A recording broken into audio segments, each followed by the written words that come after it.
आज के इस वीडियो में हम डिस्कस करेंगे जीएसटी में ऐसी कौन सी छोटी छोटी गलतियां हैं जो अपने कंटिन्यू करे जा रहे हैं।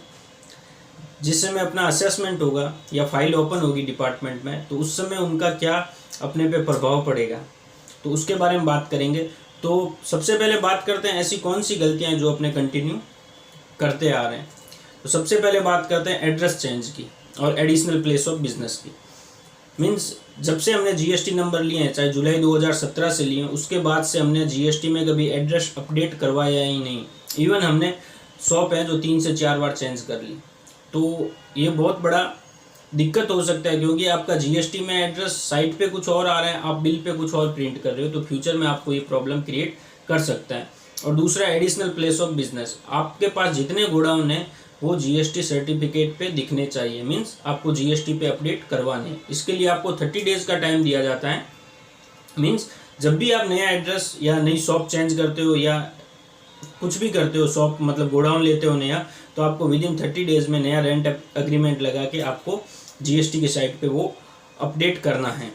जनरली ये होता है जैसे जुलाई 2017 में जो एड्रेस डाला हुआ था जीएसटी सर्टिफिकेट पे वही कंटिन्यू चलता आ रहा है और अपने जीएसटी को कभी अपडेट नहीं करवा रहे हैं। तो इसको विशेष तौर पे ध्यान देना चाहिए और जीएसटी में एड्रेस को अपडेट करवाना चाहिए।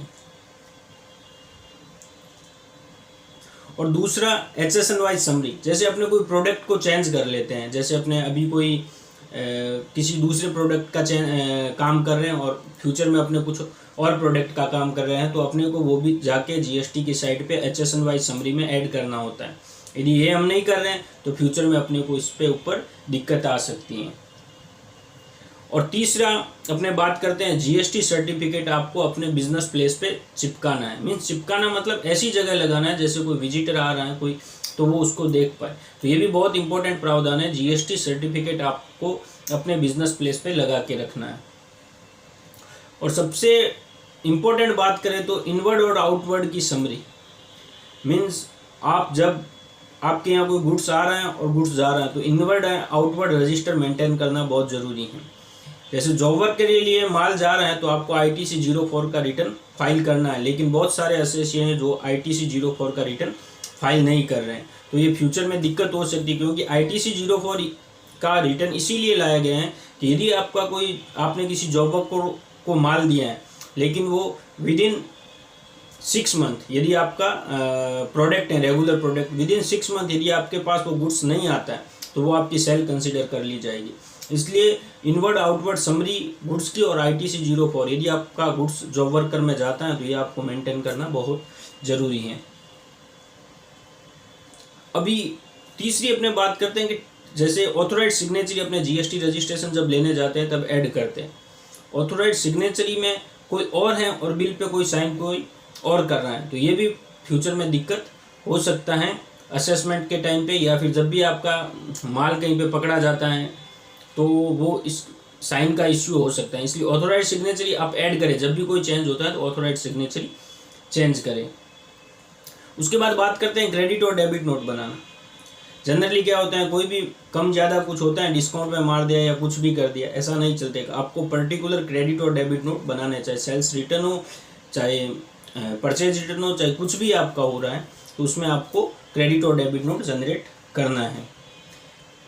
और तीसरा, अब बिल में और ईवे बिल में आपके डिफरेंसेस, मतलब बिल पे आप इनवॉइस नंबर कुछ डाल रहे हो, ईवे बिल पे कुछ डाल रहे हो, या टैक्स रेट में और में कुछ भी, तो आप ईवे बिल जब भी बना रहे हो, ईवे बिल के समय बनाते समय आप इनवॉइस को अच्छे से उसके अंदर फीड करें, एचएसएन और सब कुछ अच्छे से फीड करें। और सबसे इम्पोर्टेंट बात करें तो जनरली हमको भी यही क्वेश्चन पूछा जाता है, सर हम 2 व्हीलर ले रहे हैं, सर हम 4 व्हीलर ले रहे हैं, क्या इसका हम क्रेडिट ले सकते हैं? सेक्शन 17 अंडर सेक्शन 5 जीएसटी का प्रावधान में स्पेसिफिकली मोटर व्हीकल को बैन किया, मतलब बार्ड किया, आप उसका क्रेडिट नहीं ले सकते। जैसे 2 व्हीलर, एक्टिवा, 4 व्हीलर, आप उनका क्रेडिट नहीं ले, इवन आप उसको बिजनेस पर्पज़ के लिए यूज कर रहे हैं तो भी आप उसका क्रेडिट नहीं ले सकते। तो आप 4 व्हीलर और 2 व्हीलर का क्रेडिट मत लीजिए। बहुत सारे क्लाइंट्स के ये जो आते हैं, सर हम ले रहे हैं, कोई लोग ले रहे हैं, कोई लोग नहीं ले रहे हैं, तो स्पेसिफिकली आज बता दें कि 2 व्हीलर और 4 व्हीलर मोटर व्हीकल की डेफिनेशन में आते हैं और उस पर ये जो इनपुट टैक्स क्रेडिट आप नहीं ले सकते। और अभी बात करते हैं जीएसटी रिटर्न, मतलब आप डिले करते हो, जीएसटीआर 1 में अभी पेनल्टी नहीं लग रही है, जीएसटीआर 3B में पेनल्टी लग रही है, तो उसमें डिले करना। जीएसटीआर 1 तो फाइल कर देना, 3B फाइल नहीं कर देना। और 3B फाइल करते हो तो आप लेट फीस का तो पेमेंट कर देते हो, लेकिन इंटरेस्ट का पेमेंट नहीं करते, क्योंकि वो सिस्टम ऑटोमेटिक कैलकुलेट नहीं करता है। लेकिन लेट फीस आप पेमेंट कर देते हो, क्योंकि उसके बिना आप रिटर्न फाइल नहीं कर पाओगे। तो इस चीज़ का विशेष तौर पर ध्यान रखा जाए। यदि आप income tax return GSTR 3B आप लेट फाइल कर रहे हो, तो उसमें आपको इंटरेस्ट का पेमेंट भी करना है। और सबसे इम्पोर्टेंट, अभी तो गवर्नमेंट ने जीएसटीआर 2A और 2B को कंपलसरी कर दिया है अपने एंगल से उन्होंने। जब भी आप अपने सप्लायर से माल खरीद रहे हो तो उसकी क्रेडिटेबिलिटी चेक करें। आप जाके ऑनलाइन देख सकते हो उसके जीएसटीआर नंबर डाल के, जीएसटीएन नंबर, कि वो रेगुलर रिटर्न फाइल कर रहा है नहीं कर रहा है, उसने लास्ट जीएसटीआर 1 कब फाइल किया, लास्ट जीएसटीआर 3B कब फाइल किया, और उसका स्टेटस क्या है।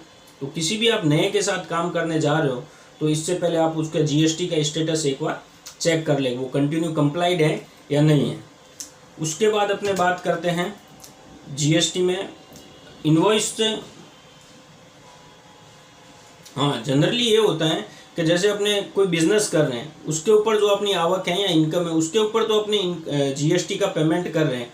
उसके अलावा अपने ने कोई शॉप भाड़े पे दे रखी है, अपने कहीं से दलाली का चेक ले रहे हैं, या फिर कुछ अपने को अलग इनकम जनरेट हो रही है जिसपे जीएसटी अप्लीकेबल है, वो अपने लेते ही नहीं है। जैसे कोई आदमी टेक्सटाइल का बिजनेस कर रहा है, उसको टेक्सटाइल पे वो जीएसटी में कंप्लाइंट है, लेकिन वो उसकी 2 शॉप्स हैं वो भाड़े पे दिए हुए हैं, साल का वो समझो 2 या 4 लाख रुपए रेंट कलेक्ट करते हैं, उस पर उसको जीएसटी कलेक्ट करना है और जीएसटी रिटर्न में भी शो करना है। नहीं तो फ्यूचर में ये दिक्कत हो सकता है, क्योंकि फ्यूचर में आपको पेमेंट विथ इंटरेस्ट करना है, और इंटरेस्ट यदि आप सेल पे लेट पेमेंट करते हो तो 18%, और आप कोई रॉन्ग क्रेडिट लेते हो तो 24% है, जो बहुत बड़ा अमाउंट हो सकता है।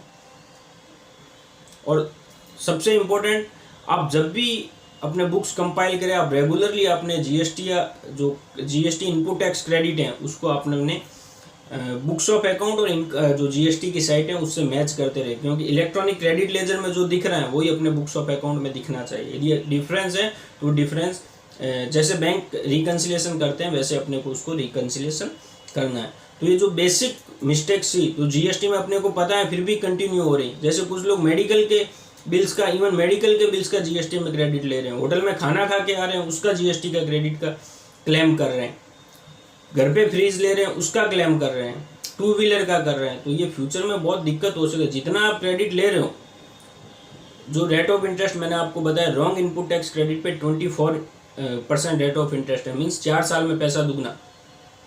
तो आप इस चीज़ का ध्यान रखें। Thank you very much. कैसा लगा आपको ये वीडियो ज़रूर बताइएगा। Thank you.